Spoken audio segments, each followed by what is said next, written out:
Good morning, everyone. How we doing? Did y'all struggle to find gas this weekend? I hadn't heard the news at all. Actually, I heard the news about the little pipeline thing as I was driving up to Nashville in my truck that had very, very, very little gas. Thinking, well, I'll just get gas when I get where I'm going, and went to 4 gas stations and none of them had gas. And then I wondered, will I make it home? I did. And then there's a little gas station by us that nobody knew about, so that was a yes, so that was great. We're in 1 Corinthians. We started a series a few weeks ago in the letter of 1 Corinthians. We'll be in chapter 2 here in just a minute.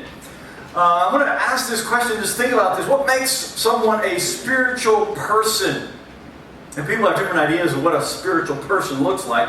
I Googled this, of course. You have to do that to figure out anything. So I Googled it on the computer. And if you look at under images, these are the kinds of images that pop up. That clearly, what it means to be a spiritual person is that you strike a pose. A particular kind of pose. In fact, the lotus position seemed to be the most common and popular for spiritual people. So if you want to be a spiritual person, just strike that pose if you can. The older you get, it becomes a little bit trickier. Right, Bill? I mean, it's harder to get in that position. Not that we have trouble with that at all. I'm just saying. Non-Christians will often use this phrase of spiritual when really what they mean is simply religious. And so they're referring to somebody who goes to church a lot, or they talk about God a lot, or maybe that's that person at work who has the picture of Jesus in their cubicle, or at least they pray before meals, maybe in the break room. They're a very spiritual person. What they mean is they're religious. That's what they mean, right? And many inside the faith, who are Christians, oftentimes will refer to spiritual as referring to certain regular religious practices. So somebody who reads their Bible a lot, or maybe they've committed a lot of scripture to memory, or they have a regular quiet time. Remember that phrase, quiet time, devotional period. Maybe they're involved in meditation, something like that. So they have religious practices, and that makes them a spiritual person. What's interesting is that there are some Christians who will think about that and they'll talk about others as spiritual people, not themselves, as if being a spiritual person is something to strive for, something that they have not yet achieved. And what's interesting about that is that actually seems to have some validity, at least in the text before us this morning, because that's what Paul is kind of going to say about the Corinthians. You see, the Corinthians thought of themselves as a spiritual people. And for them it had a lot to do with the gifts of the Spirit. We're going to get more into that in chapter 12, but speaking in tongues was one of their favorite pastimes, and they thought, at least those who had that gift, thought because they could do that, that made them spiritual people. But Paul wants to make it clear in the text before us this morning that just because you have the Spirit of God does not make you a spiritual person. Even if you have a spiritual gift and you're exercising that gift, that doesn't make you a spiritual person. And that's something the Corinthians haven't quite understood as yet. Now, you might remember that the Corinthian Christians were enamored by wisdom, and they've judged that Paul's teaching doesn't quite live up to their standards as true wisdom. And last week we saw that Paul says, well, that was intentional. That he didn't try and live up to their standards because he's bringing them a foolish message, the message of the cross. And in the section before us this morning, Paul is going to talk about wisdom. He says, I do speak wisdom, but it's a godly wisdom. So let's read beginning in verse 6 of chapter 2. Kind of a long section here, but bear with us.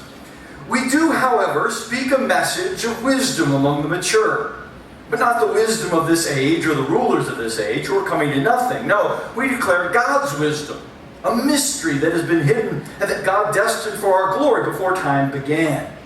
None of the rulers of this age understood it, for if they had, they would not have crucified the Lord of glory.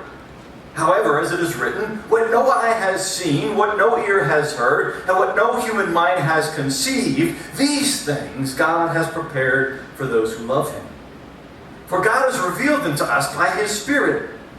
The Spirit searches all things, even the deep things of God. For who knows a person's thoughts except the person's own spirit within? In the same way, no one knows the thoughts of God except the Spirit of God. We have not received the spirit of the world, but the Spirit who is from God, that we may understand what God has freely given us. This is what we speak. Not in words taught by human wisdom, but in words taught by the Spirit, explaining spiritual realities with Spirit-taught words.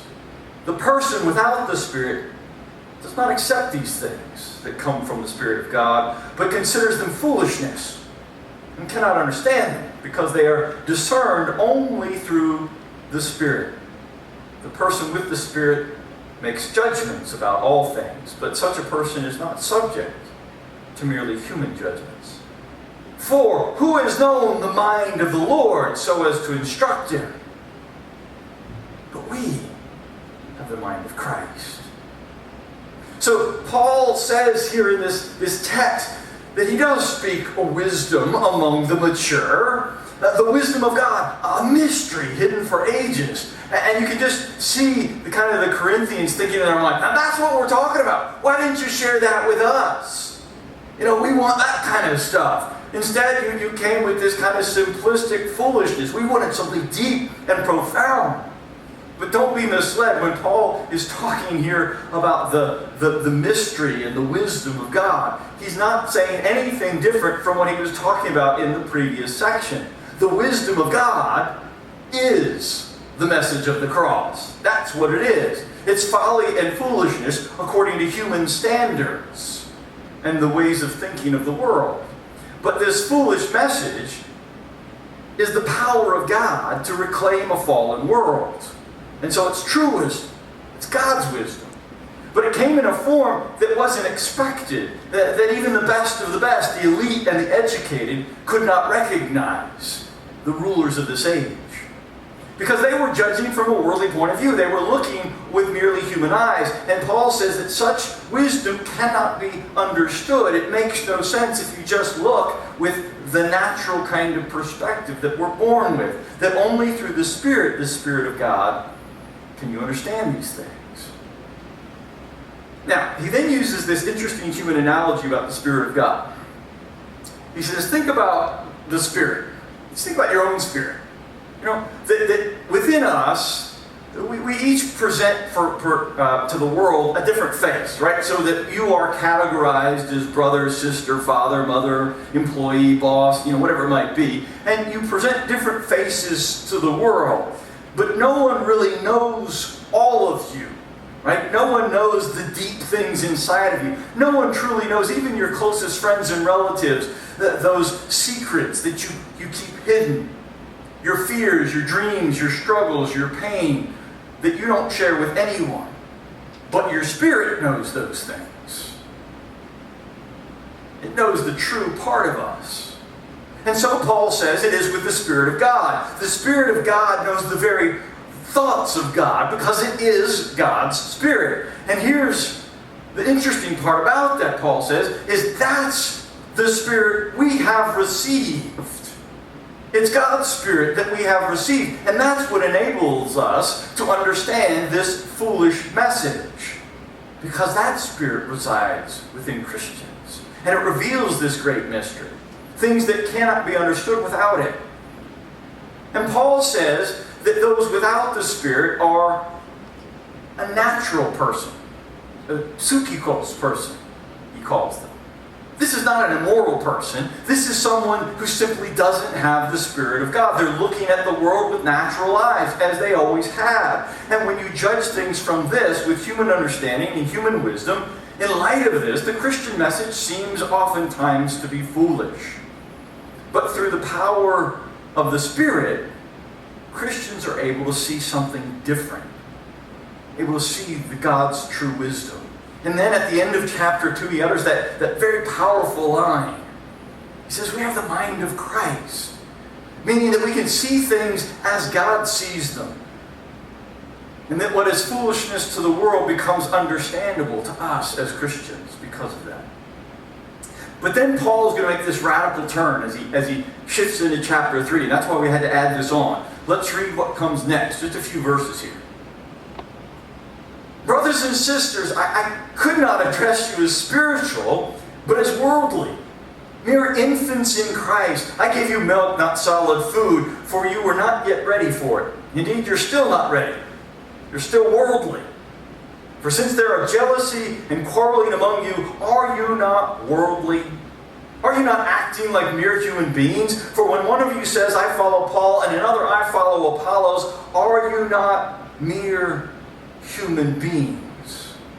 Paul goes on the attack. They had judged his teaching as infantile, and he comes back and says, that's because you're just a bunch of infants.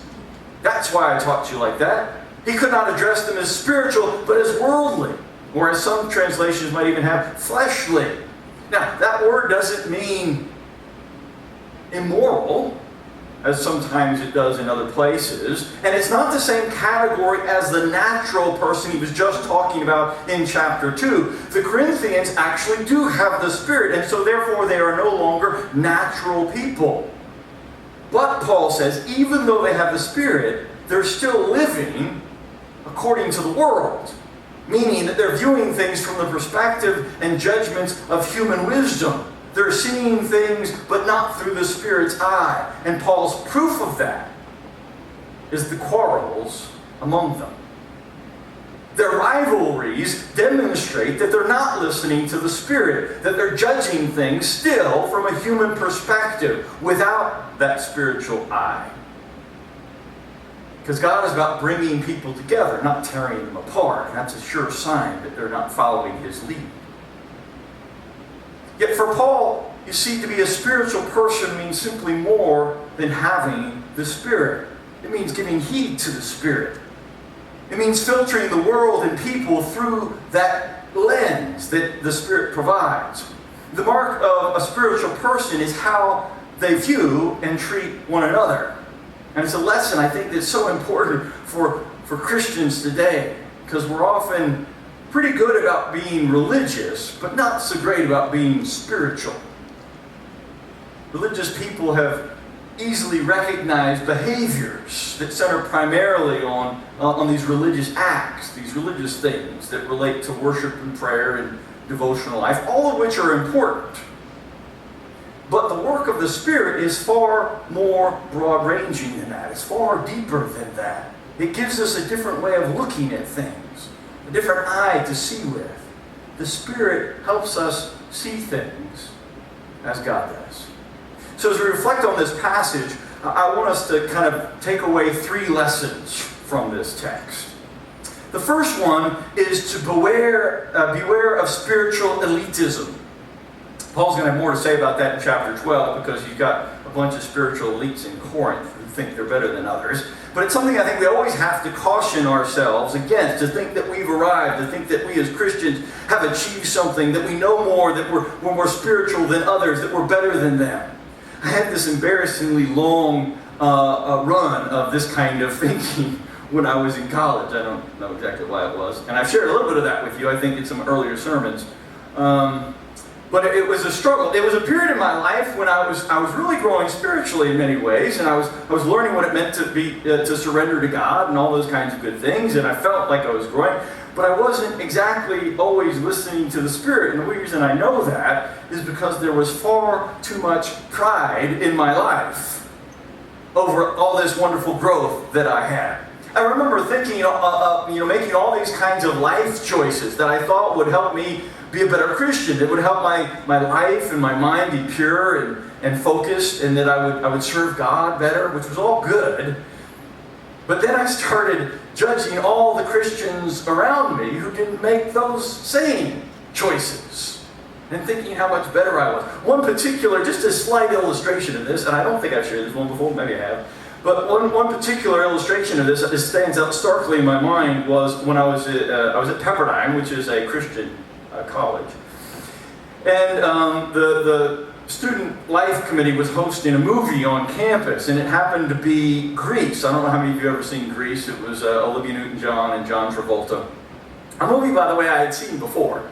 before I was really, spiritually elite as I was at that moment. And I remember the ending. And if you don't remember the ending, or you've never seen the movie, it's this kind of like, John Travolta's part of like the greasers, the biker gang kind of leather-wearing folk. And Olivia Newton-John was this really clean-cut, sweet girl. And it was about these two opposites who kind of have this romance going. And at the end of the movie, John Travolta was ready to give up his greaser lifestyle to become the good, pure, wonderful person. And in the end, it actually went the other way, and she became, the leather-wearing greaser. And I thought, that's a horrible ending. That seemed to me like, evil triumphing over good. And I said, no good Christian would watch a movie like that, so I refused to go see it.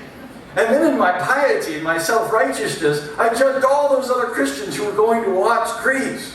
Of course, remember, I'd seen it before myself. And I thought, wow, good Christians don't see these kinds of things. Whew, man, it was bad. Oh, if only they could be more like me. How much better the world would be. That's not what it is to be a spiritual person. This is more the mindset and practice of the Pharisees, right? Who had this kind of religious lifestyle, and they looked down on others who didn't do things exactly like they did, who didn't have their same level of dedication. But Jesus, interestingly enough, was someone who could associate with the most unsavory of characters and walk away unstained. In fact, he would influence them for the better through his love and his compassion. So beware of spiritual elitism. Number two, we need to allow the Spirit to change our view of the world. I think too often we lump people so quickly into these various categories. We have successful versus loser. We have promising versus hopeful. We have worthy of our time versus I can't be bothered with you kind of people.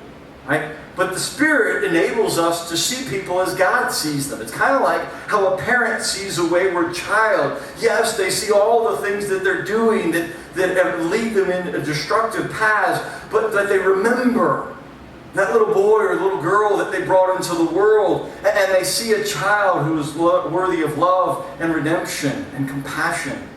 But in the world, we so often dismiss people, the drug addict who can't quite quit the habit, that beggar on the street corner who's obviously too lazy to get a job, the alcoholic who can never get their act together. And in the church, I think we do similar things. Right? The husband who has an affair, the teenager who has a baby out of wedlock.